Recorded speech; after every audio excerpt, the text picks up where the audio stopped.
On February 12, 2014, the 3D print show made its New York City debut, opening with an arts gallery and fashion show that exhibited some of the industry's most surprising creations.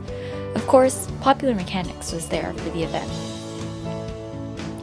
The art gallery was open for business first, showing off a carefully curated collection of pieces.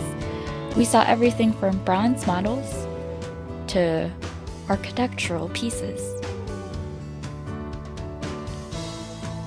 But the highlight of the print show launch was the live Catwalk show, which even featured a band performing with 3D printed instruments.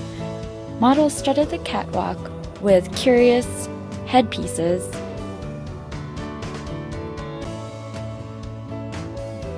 (3D printed heels, twisted masks,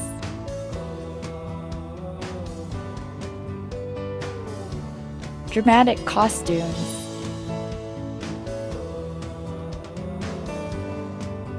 and full-length elaborate dresses.